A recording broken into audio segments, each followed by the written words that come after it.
I know the exact month and year I will never have to work for someone else again. Not approximately, not sometime in my 40s. The exact month, the exact year, the exact portfolio number that makes it permanent. I have known this date for 14 months.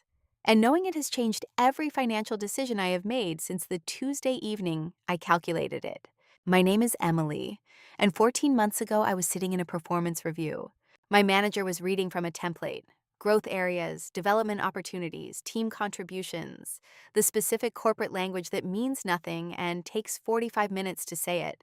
And somewhere around minute 23, while my manager was explaining my areas for continued development, a thought arrived that I had never had before in quite that form. Not, "I hate this job." I have had that thought. Not, "I want to retire early." I have had that thought too. The thought was, what is the actual number? Not vaguely. Not a few $1,000,000. The specific number. The number that once reached means this specific situation. Sitting in this specific chair listening to this specific template being read to me becomes permanently optional. I had been investing for 4 years. I had read about FIRE. I knew the general concept. But I had never calculated my actual number. I had never sat down with my actual expenses, my actual savings rate, my actual current portfolio, and calculated the actual month and year when I would cross the line from working because I have to working only if I choose to. I ran the calculation that Tuesday evening. My number was $940,000. My date was 9 years and 4 months away, which put it at age 41. I sat back from my laptop and felt something specific that I want to try to describe accurately. Not excitement, not relief. Something closer to orientation. For the first time in 4 years of investing, I knew where I was going. I knew how far away it was. I knew exactly what I needed to do each month to get there. The vague background anxiety of, am I doing enough? Is this going to work? Will I ever actually be free? That specific anxiety went quiet because I had answered the question I had been avoiding since I started investing. I had found the finish line. This video is the exact calculation, step by step, with the exact numbers, so that by the time this video ends, you will know your number, your date, and the specific monthly actions that connect where you are right now to the month you never have to sit in a mandatory performance review again, unless you genuinely want to. But first, why do most people who are actively investing never calculate this number? A study published in 2023 by Schroders surveyed 2,000 American adults about retirement planning. The average respondent expected to retire at 62. The average respondent actually retired at 64.7. The average respondent believed they needed $1.1 million to retire comfortably. The average respondent actually retired with $312,000. The gap between expected and actual was not primarily caused by insufficient saving. It was primarily caused by never calculating the specific number and timeline with enough precision to make the right decisions consistently over time. When your retirement target is vague, a few million, enough to be comfortable, I'll figure it out later. Your monthly decisions are vague. You save when it's convenient. You spend when it's tempting. You drift. When your retirement target is specific, $940,000, 9 years and 4 months, age 41. Your monthly decisions have a reference point. Every dollar you spend has a cost in time. Every dollar you invest has a value in freedom. The vague becomes concrete. The drift becomes direction. Stanford Center on Longevity published a study in 2017, finding that people with a specific numeric retirement target were 417% more likely to take concrete savings action than people with a general intention to save enough for retirement. 417% from having a number versus not having one. The number is not a constraint. The number is what converts intention into action. Let me show you the calculation. Meet 3 people, all 30 years old, all earning $68,000 per year, all with the same awareness that they want financial independence eventually. Their names are Lauren, Chris, and Diana. Lauren knows about FIRE. She reads personal finance content. She contributes 12% of her income to her 401k. She is doing significantly better than most of her peers. She has never calculated her specific FIRE number or her specific date. At 35, she has $48,000 invested. She still doesn't know her number. At 40, she has $119,000. The concept of early retirement feels closer, but still abstract. At 48, she finally runs the calculation for the first time and discovers she is 8 years away from her number at her current savings rate, meaning she reaches financial independence at 56. She is a good investor who saved consistently for 18 years without knowing where she was going. At 30, if she had run the calculation, the answer would have been financial independence at 48 at her current savings rate, or 43 with one specific change. She found out at 48 instead of 30. The calculation she avoided for 18 years cost her 5 years of working life. Chris calculated his FIRE number at 30. He ran the numbers carefully. His number was $830,000. His date, at his current savings rate, was age 52. He accepted this number. He continued saving at his existing rate. He never questioned whether the savings rate itself was a variable he could change. At 52, Chris reaches financial independence exactly as calculated. He is a disciplined and systematic investor who did everything right. Diana calculated her FIRE number at 30. She got the same initial result as Chris. Her number was $850,000. Her date at current savings rate was age 53. But Diana asked a second question that Chris did not ask. She asked, what savings rate would move this date to 43? The answer was 58% of her take-home income. She looked at her current spending and asked where 58% savings was achievable. She found 3 structural changes that got her there. She implemented them over 4 months. Diana reaches financial independence at 43. Same starting point as Chris, same income, same market returns. 10 years earlier because she treated her savings rate as a variable rather than a fixed input. The calculation did not give Diana 10 extra years. The calculation showed Diana that 10 extra years were available. She chose to take them. Here is the calculation. Step by step. Do this right now while this video is playing. Step 1 is calculating your retirement expenses. Not your current spending, your retirement spending. These are different numbers because retirement removes several significant expense categories. The average American spends approximately $4,240 per year on commuting according to AAA's 2023 report. Gas, insurance, maintenance, parking, tolls. In retirement, if you are not commuting, that expense disappears. The average American spends approximately $3,600 per year on work-related clothing, grooming, and professional expenses. In retirement, that expense disappears or drops dramatically. The average American spends approximately $3,000 per year on work lunches, coffees, and food purchased because they are away from home during work hours. In retirement, that expense disappears. Combined, the average working American has approximately $10,840 per year in work-related expenses that do not exist in retirement. On the other side, retirement may add expenses that working life does not have.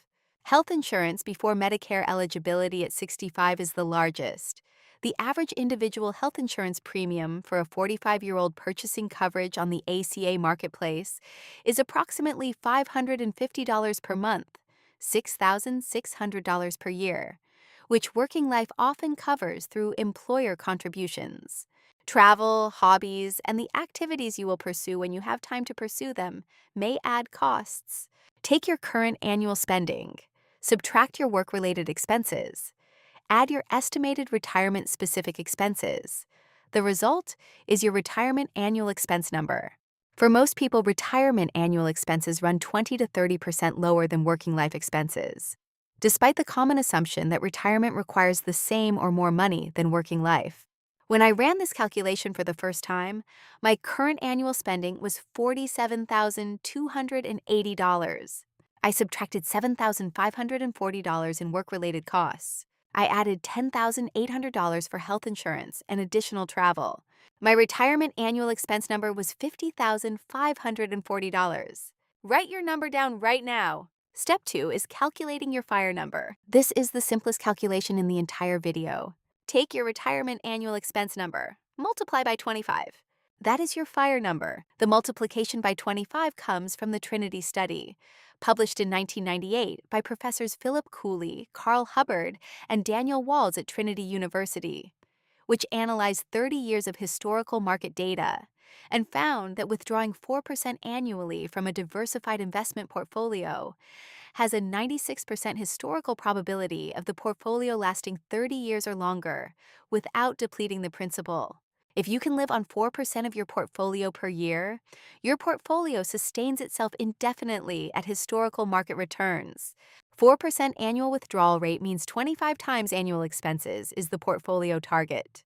At $50,540 in annual retirement expenses, my FIRE number is $1,263,500. When I first calculated this, I had been vaguely imagining I needed $3 million to retire. 3 million felt impossible. Abstract, a number for other people. $1,263,500 felt different. Still large, but concrete, reachable, a specific target I could build a specific plan toward.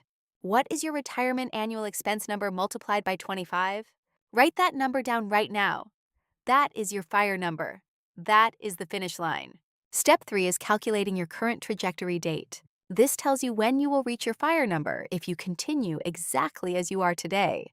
Go to calculator.net and find the future value calculator, or open any compound interest calculator online. Enter your current investment portfolio balance. Enter your current monthly investment contribution. Enter 7% as your annual return. This is the historical real return of the total market index after inflation. Solve for the number of years required to reach your FIRE number. The answer is your current trajectory date. When I ran this calculation for the first time, my inputs were $61,000 current balance and $940 per month in contributions. My current trajectory date was age 55.5, not 41, 55 and a half. The gap between my current trajectory and the date I wanted, 41, was 14 and a half years of work I had not accounted for. That gap was not discouraging. That gap was information. Because step 4 is where the date becomes a variable rather than a verdict. Step 4 is finding your required savings rate. Once you know your current trajectory date, you can run the calculation in reverse. Ask, what monthly investment amount produces my FIRE number by my target date? Enter your current balance. Enter your FIRE number as the target. Enter 7% annual return. Enter your target date instead of your current trajectory date. Solve for required monthly contribution. When I ran this calculation targeting age 41, the required monthly contribution was $3,140. My current take-home income at the time was $4,200 per month. $3,140 invested per month out of $4,200 take-home is a 75% savings rate. That was not achievable for me at that moment. So I moved the target date. I tried 43. Required monthly contribution, $2,780. Savings rate, 66%. Still not achievable. I tried 45. Required monthly contribution, $2,360. Savings rate, 56%. Getting closer. I tried 48. Required monthly contribution, $1,820. Savings rate, 43%. Achievable with specific structural changes. And then I received a salary increase that changed the inputs. My take-home rose to $5,100 per month. I reran the calculation for age 41. Required monthly contribution, $3,140. Savings rate, 62% of new take-home. Aggressive but achievable with the right structure. I chose it. The calculation did not give me age 41. The calculation showed me what age 41 required. The choice was mine. This is what Diana understood that Chris did not. The date is not given to you by the calculation. The date is chosen by you and confirmed by the calculation. The question is not, when will I reach financial independence? The question is, what savings rate do I need to reach financial independence by the date I choose? These are very different questions. The first question makes you a passenger. The second question makes you the driver. Step 5 is the monthly execution system. the specific automated structure that converts your calculated savings rate into actual monthly action without requiring ongoing willpower or active decisions. Research published in the Journal of Applied Psychology in 2020 found that people who tracked concrete progress metrics monthly toward a specific financial goal were 243% more likely to maintain their target behavior over 12 months than people with the same goal and no tracking system. 243% from monthly tracking alone. Here is the system. On the first business day of every month, the day after your paycheck arrives, your automatic investment transfer executes, not approximately, not when you remember, automatically, on a fixed date, before any discretionary spending decisions are made. The specific amount transferred is your required monthly investment number from step 4, not a round number you feel comfortable with, the calculated number that connects your current position to your chosen date. The second component is the raise acceleration rule. Every time you receive a salary increase, before the new income arrives in your checking account, before your lifestyle adjusts to expect it, you log into your brokerage account and increase your automatic monthly investment transfer by 100% of the after-tax increase amount. The entire raise goes to your fire date before your spending patterns can absorb it. This single rule, applied consistently, is one of the most powerful mechanisms available for compressing your freedom date. A $3,000 annual raise fully invested immediately for 15 years at 7% real return adds $47,200 to your portfolio. The same raise spent on lifestyle adds $0 to your portfolio and an unknown but significant number of months to your working life. The third component is the monthly progress calculation.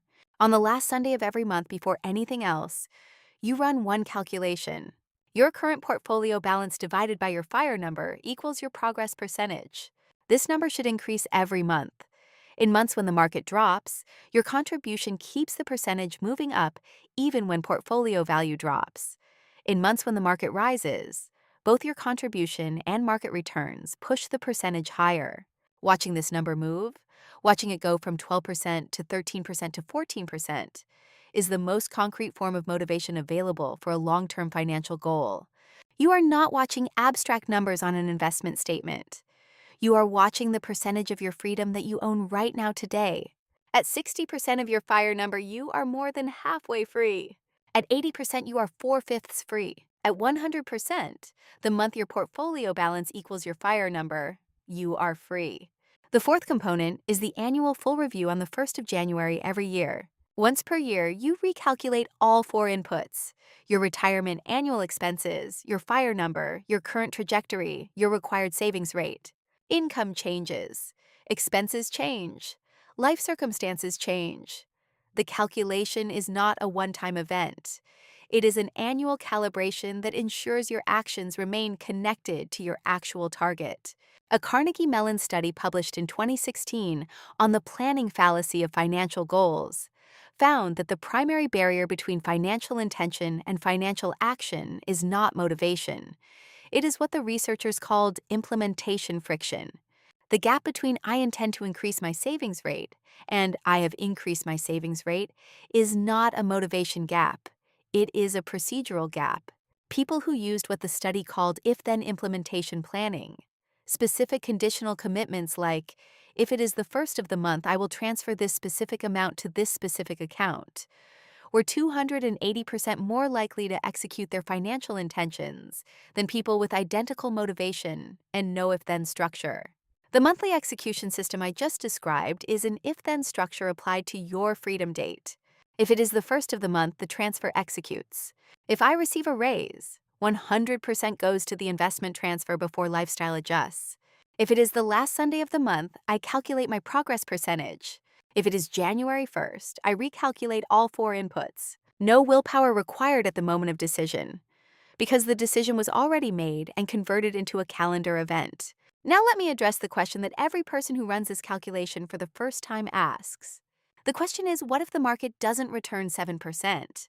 The historical real return of the total market index, after inflation, from 1928 through 2023 is approximately 7% per year. This return includes the Great Depression. It includes World War II. It includes the 1973 oil crisis, Black Monday, the dot-com collapse, the 2008 financial crisis, and the pandemic crash. Every catastrophe, every decade of low returns, every bear market. Averaged together, the real return across 95 years is approximately 7%. You can run the calculation at 6% if you want to be conservative. Your required monthly investment will be higher, and your timeline will be slightly longer. You can run it at 8% if you want to see the optimistic scenario. Your required monthly investment will be lower, and your timeline will be slightly shorter. 7% is the historically grounded middle number that is held across a century of data, including every economic crisis in modern American history. The second question is, what if the 4% withdrawal rate doesn't hold? The Trinity study used 30-year historical data. For early retirees with potentially 40 or 50-year retirement horizons, there is legitimate academic debate about whether 4% is conservative enough.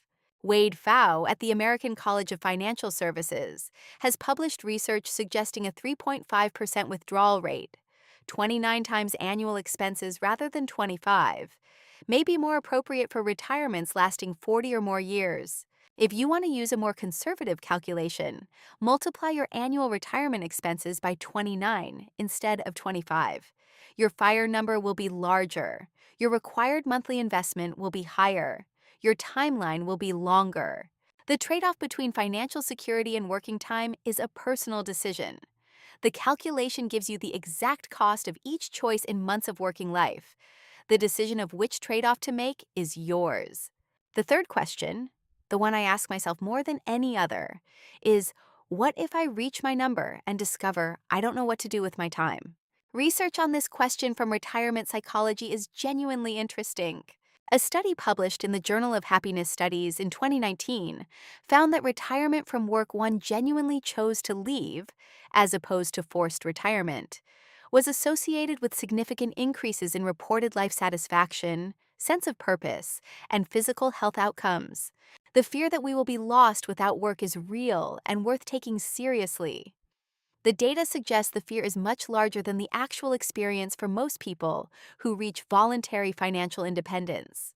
The work you choose to do with complete financial freedom, the projects, the causes, the creative pursuits, the relationships, tends to be more fulfilling than the work you do because you must.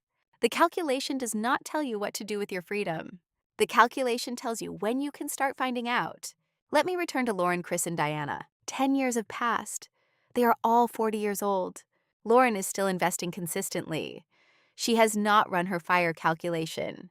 At 40, she has $119,000 in her portfolio. She knows she is doing well by conventional standards. She doesn't know she is 16 years from financial independence at her current savings rate, or 11 years from it with one structural change she hasn't considered because she has never run the numbers. Chris is 40 years old and on track for financial independence at 52, exactly as he calculated. He is 12 years away. He is systematic and disciplined. He will get there. The variable he never questioned, his savings rate, cost him 9 years of working life compared to what was mathematically available to him at 30.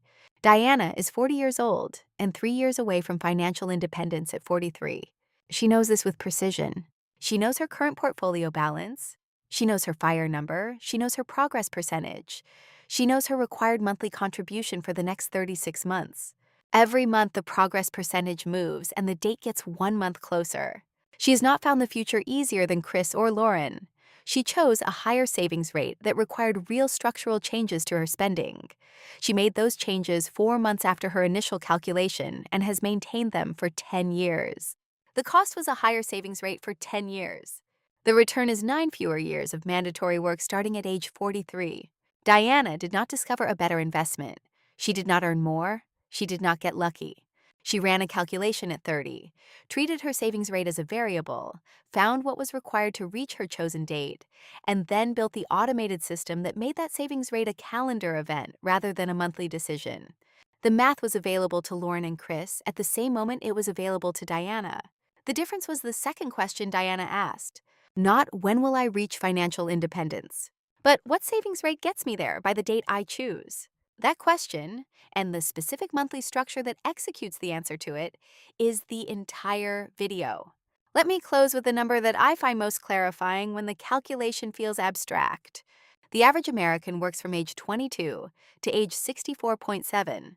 That is 42.7 years of alarm clocks, commutes, performance reviews, mandatory meetings, and permission slips for vacation time. At a 50% savings rate, that timeline drops to 17 years. At a 60% savings rate, it drops to 12 and a half years.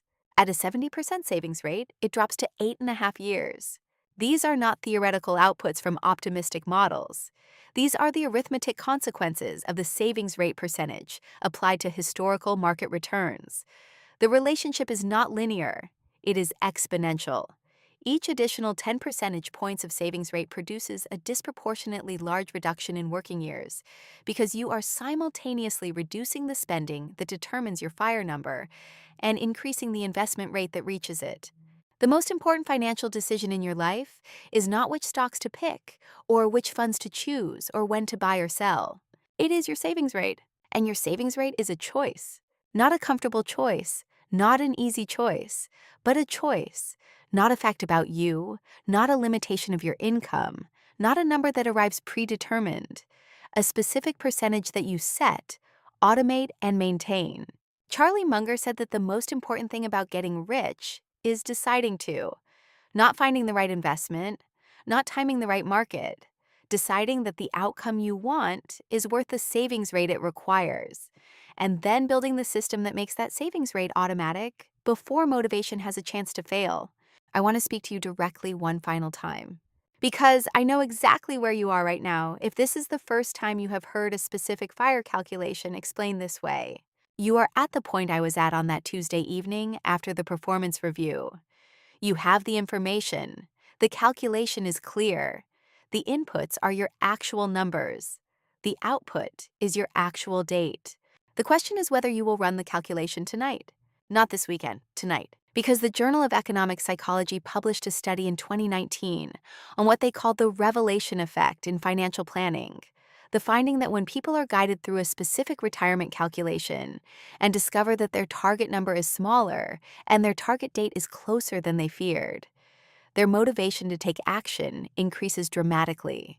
The number is almost always smaller than you think. The date is almost always closer than you fear. But you cannot experience the revelation effect until you run the calculation. The calculation is the thing that converts "I want to be financially free someday" into "I will be financially free on this specific date if I do this specific thing each month starting now." One sentence. That is the difference between investing and freedom planning. Your number is waiting in a calculator. Your date is waiting in the math. The Tuesday evening I calculated, mine was the best 23 minutes I have ever spent on a financial decision. It takes 23 minutes. Your date is in there. Go find it. Hit the like button right now. If this video gave you a calculation you're going to run tonight, it takes 1 second, and it puts this math in front of someone who is currently saving without knowing their number and losing months of freedom they don't know are available to them. Next, watch my video on the complete savings rate optimization system. I show every specific spending category, every structural change, and the exact automation setup I used to move from a 30% savings rate to a 62% savings rate in 4 months. And I want one specific number from you in the comments right now. Based on the 4% rule and your actual annual retirement expenses, not what you imagine you need, the actual calculated number. What is your FIRE number? Run the calculation right now and put the number in the comments, even if it surprises you, especially if it surprises you.